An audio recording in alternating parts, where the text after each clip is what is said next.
What's up, everybody? It's your boy Justin back with another anime review. Today I'm reviewing the Xenosaga, the animation, which aired in Japan in 2005. I think the dub version came out in 2006, which was dubbed by Funimation. I have the Funimation Save Edition right here, right?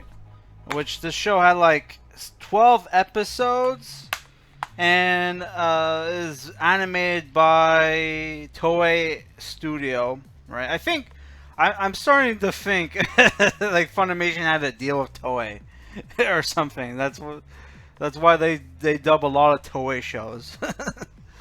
Yeah. So this is a science fiction mecha show, which is based off the first Xenosaga game, which was Xenosaga Saga Episode 1, Del Vert Will Mott or something like that in German.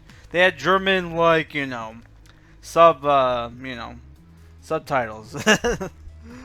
You know what I mean, right? Yeah, which I love the Xenosaga games. I played and beat all three of them, right? And unfortunately, only this show was they only adapted the first game, which I never watched all the way through this anime till now, because back when I bought this game, I bought this show, I still hadn't finished Xenosaga 1. And now it's like, oh man, I don't remember a lot of this stuff, so I couldn't even tell you like if the anime was that accurate to the show, other than like little stuff, like they changed Chaos's mech or eggs. That's what they call the eggs in the first game, and then like in the second and third game, our characters got new and advanced two-seater mechs called Alices, which is the main bad guy has one, which is Albedo, right? So the story of this anime, we'll just say the anime for now, is that it takes place 4,000 years into the future. They got rid of the scene in the beginning of the game where they show people on Earth excavating like the Zoar, which the Zoar is this golden monolith, right, which is kind of like basically is the same thing as the monolith from 2001 A Space Odyssey, which funny enough the first game came out in 2001 and the game was developed by Monolithsoft. So that the show is basically a combination of 2001 A Space Odyssey mixed with Starship Troopers, but with all the added weird shit from Neon Genesis Evangelion. So the show is about basically 4,000 years into the future. Humanity has abandoned Earth and lives out in the stars and space colonies, right? Where they're under the threat of the Gnosis, which are unidentified alien beings that that can phase through stuff and turns people into piles of salt, right? And the only countermeasure humanity has against the Gnosis is the Hilbert effect, which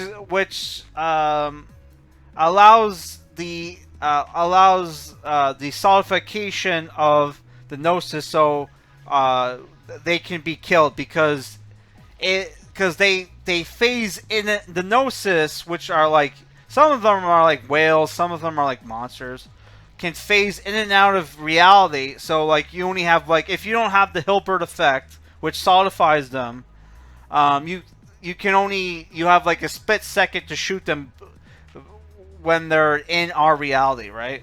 Which they become fully, because they become fully solid, right? So yeah, what happens is that a fleet carrying one of the Zoar emulators, right, which there's 12 of them created by this mad scientist Joachim Mizrahi, right, is attacked by a fleet of Gnosis, right, due to the UTIC organization, which is this crazy rogue military organization that wants to take control of all the Zoar emulators, so they can go to Milsha, so they can get the original Zoar, right? While what our fleet has our main characters on it, which is Shion Usuki, who is a robotics engineer who's developing the anti-Gnosis weapon Cosmos, which is a combat android, right? Who's like the face of the Xenosaga games, right? And our characters barely escape with their lives from the Gnosis attack, which you have the other characters, which is the other chief engineer guy. I forget his name, Carl or something. I forget. He's not a party member in the game, right?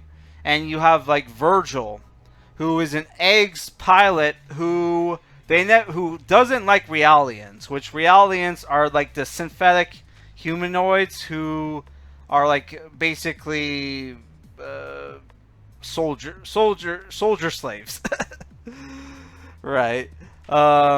Which they don't go into in the anime, but the reason why his face is all messed up is because during a combat mission that went bad, him and his buddies were forced to eat Realians to survive, and that's why his face is all fucked up.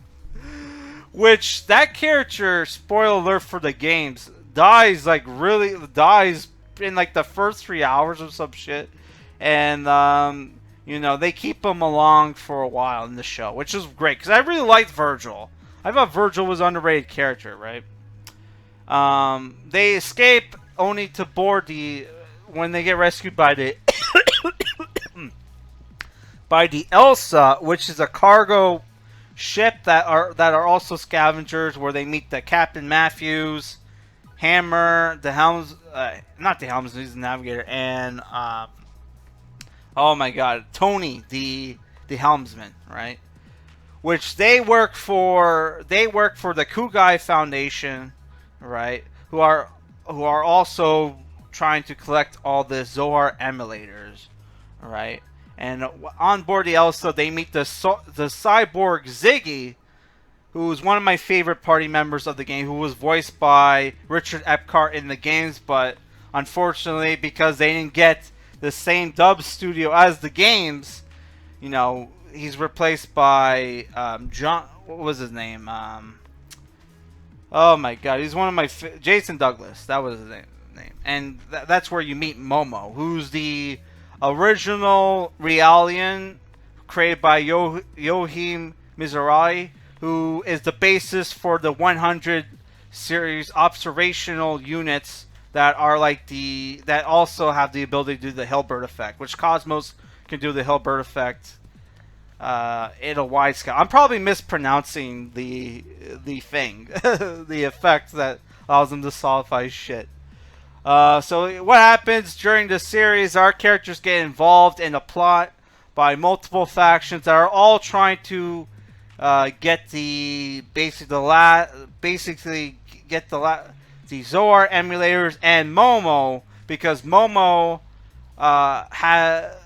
in her memories has secrets to how to get into Milsha, where the original Zoar is at. And our main villain of the show, Albedo, who's this crazy mecha pilot, wants her, and he has like a secret pass with Junior, who's part of the Kugai Foundation, who's the captain of the Durandal, who pilots a red eggs, right? Which is basically the same kind of eggs that like Shion pilots, but it's red, where hers is like blue, right?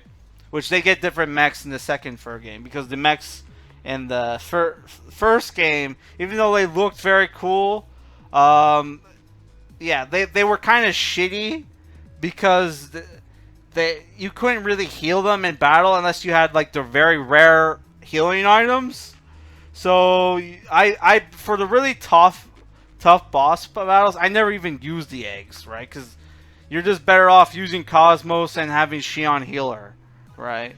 Uh, which sucks because the eggs were pretty cool in the first game, and they like you can customize them with different weapons, missiles, like guns, swords, right? Yeah, everything. So yeah, I'm just gonna go in my likes and dislikes for the show, right? I thought the dialogue was pretty good. The animation was great, though there were some times where the animation wasn't great, but overall the animation looked great. The characters' designs looked good. They did the music was great, both the opening and the ending theme, right? The voice acting by the Funimation guys were okay, though they couldn't get Crispin Freeman obviously to do the voice of Albedo. They got John Grimillion instead, who was the voice of Hakuro from Yuta Rare Rumono, right? Which was the last anime reviewed. There is CGI for some of the Gnosis and for the ships, but thankfully they didn't use CGI for the eggs, the mecha, right? Which I thought like there could have been more. There could have been more action with our main characters, but because they're trying to go realistic, you don't really see our main characters fight outside of their eggs, which they don't really use until like the last fucking episode, right? Though like there are scenes where you see like Junior and Chaos and eggs units, which they like I said, in the video game, Chaos had like the same kind of eggs that Virgil had. So for whatever reason in the anime, they changed it into this big purple fucking heavy assault mech with a Gatling gun and like a beam cannon, and it has like tank legs, like tank threads for like legs, which kind of does not make sense because egg units are supposed to be used in space. But whatever, right? I mean, you've seen like gun tanks and shit be used in space, so it's like, whatever. Yeah, I like this show. They did make some changes, but overall, I thought the show was good, right? And it's a shame that like they only adapted the first game, and I don't even think they adapted that well. Like, there's a character that's like Makarov, who was like a major part of the first game. He's only at the beginning of the show, and then he just fucking disappears. And there was like there was a cool section of the game where like Ziggy rescues Momo, and that was like one single flashback, right? Yeah, but overall, for what I felt, this show is basically like a bridge version of the first game. It wasn't too bad, right? And I thought it was cool. Like, oh, there's like cameos of party members from the second game have like little cameos, right, in the show. Like Jin was like Jin Uzuki, who was like Shion's older brother, who wields a katana. He had like he was barely in the first game to the point where they just had fucking Crispin Freeman voice him, which they replaced the second third game. But yeah, he had like way more screen time, and I did like that they gave like a lot more screen time to a minor character that I really enjoyed. That was not in the first game that much, which was Virgil. So that was great. Yeah, and they gave him like a different mech, which was cool. His mech was purple and white, and then they gave him a new mech. For the one episode where they have to dive in the Matrix, where they kind of do their special attacks from the fucking games, right? Yeah. Except for Shion, they got rid of Shion's weapon, which was like a mech fist. Yeah. Overall, I enjoyed this show. I think if you're a Xenosaga fan, you would like it, and I would totally recommend it. So we're probably gonna take a break from anime reviews and cartoon reviews because I'm due to do another Tokusatsu series reviews. Though I haven't decided yet what Tokusatsu series I'm gonna review next. We might do a poll, and yeah, I look forward to that. Peace.